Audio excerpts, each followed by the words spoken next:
Oh my, these turned out way better than I thought they were going to. Silicone molds are actually kind of expensive, and I don't really want to have to keep buying them.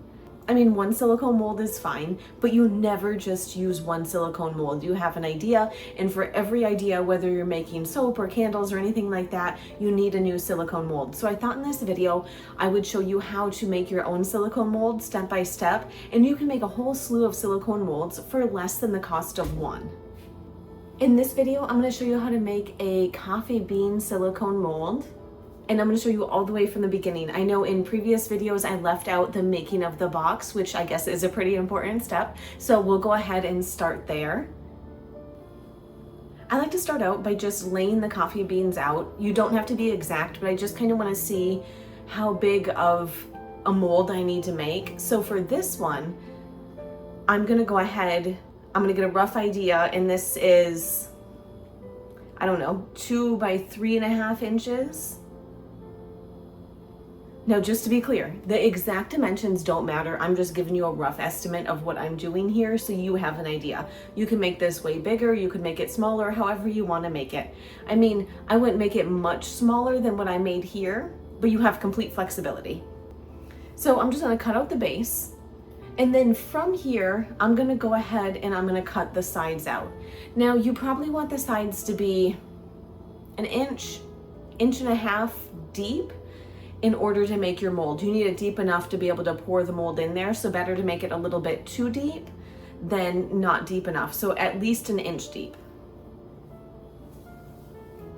And again, I'm not being precise at all, just something that's going to turn into a cardboard box.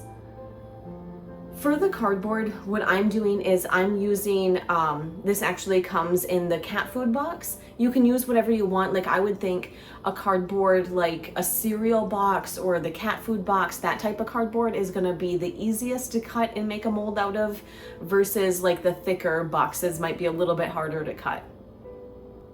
And I'm gonna start by putting the tape on the long edges and then flipping it over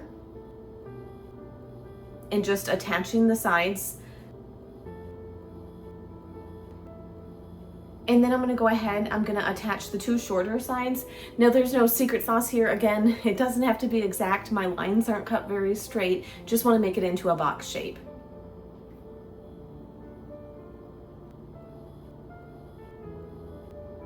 And this little box is what we're going to use for our mold. No, this is the part that actually matters. You don't want to use just saran wrap. You want to make sure that you get the press and seal saran wrap. That really makes the biggest difference in your mold making. We have to line it because we don't want the silicone mold to be absorbed by the box or to leak out. Again, not a perfect box. So go ahead, get some press and seal. And I love how it like grabs on and it stays where you put it. So we're going to push this down into all of the corners, just so everything's sealed up. And then I come in and I'm going to trim off the excess.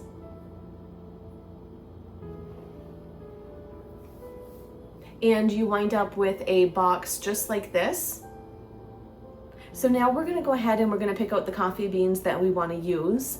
What I do is I look for the detail in the size. So I kind of like to have a little bit of a variety of sizes, and some coffee beans just have a better detail than other ones. I don't know how else to explain it, but they do. So pick out the coffee beans that you want to use.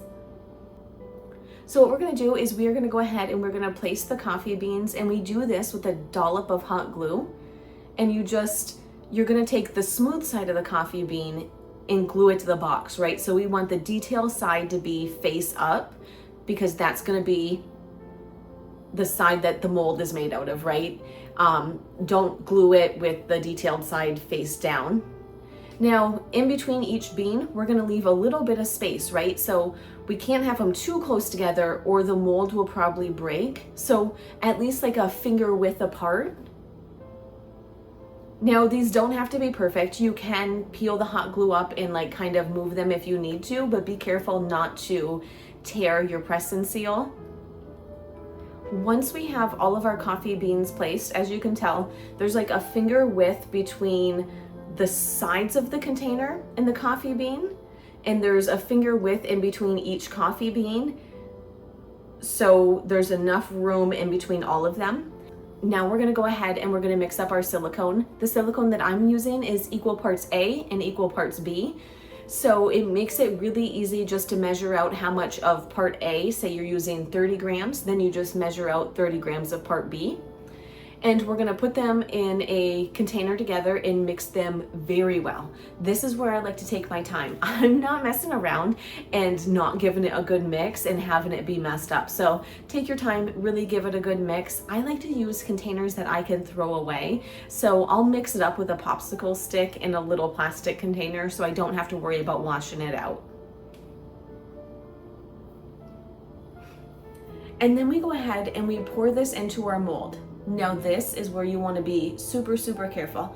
Not only do you have to cover the mold, but you want to make sure that you overfill the mold. So on top of the coffee bean, you want to have at least 1/4 of an inch of silicone. Now the reason why you want that is you don't want, that'll be the bottom of the mold. You don't want the bottom of the mold to pop out. I've had ones where I didn't pour it deep enough and like say the coffee bean was like poking out and the mold is ruined. I've also had them where the mold seems fine, but it's very flimsy. And then when you're taking the stuff out, your thumb goes through it. So if you want to save on silicone, that's why I'm normally like, well, I don't need it very deep. If you want to save on silicone, you really do have to make it a little bit deeper. Otherwise you wind up throwing the whole mold away because you didn't leave enough of a gap to keep the mold secure. Now you can tap this down on the counter to get some of the bubbles out. I've never really had an issue with it. I guess it doesn't matter either way. Tap it down, don't. The bubbles seem to like work their way up to the top and pop on their own. So completely up to you. And then we're gonna leave this overnight to cool completely. Nope, not to cool. We're gonna leave this overnight to cure completely. Now let's see how our coffee beans turned out. Oh my goodness. Tell me these aren't too darn cute. I am absolutely obsessed. Go ahead, take your time and just pull out the coffee beans.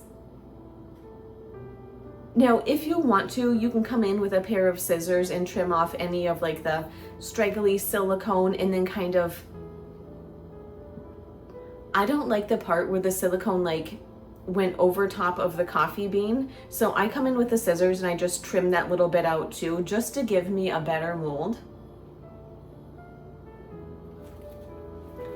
Then what we're gonna do is we're gonna go ahead, we're gonna wash this with regular soap and water, and our mold is ready to use. Now, no tutorial would be complete without doing a demonstration. So I'm gonna go ahead and make some melt and pour coffee beans.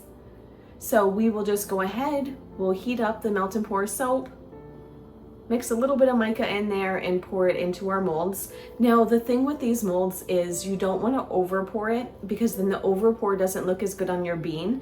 So make sure that you just, when you're using the mold, you pour it to the top of the mold and not overflow it. I mean, I guess you could cut it off if you needed to, but it's normally best just to pour to the very top of the mold. Doesn't take long, maybe a minute, and these are completely cooled and we can pop them out. I am absolutely obsessed. These turned out too darn cute.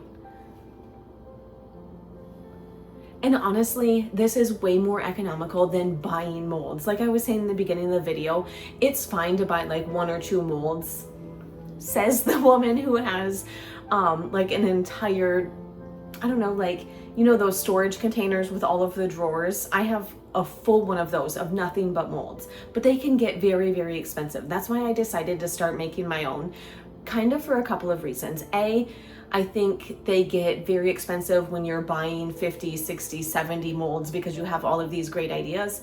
Also, I want specific things, right? I want coffee beans and I want raspberries and gummy bears and things like that. And I don't always want molds that are that big because I'm limited on my space. So I love that I can make the smaller molds because I'm not making a bulk thing that's going to take, you know, 50 coffee beans in it. I'm making something that might take 10 to 15 coffee beans. So the smaller molds really work better for me. Really hope you enjoyed the video. I hope you enjoy making and using your molds as much as I did. Let me know in the comments down below what kind of mold you're going to be making.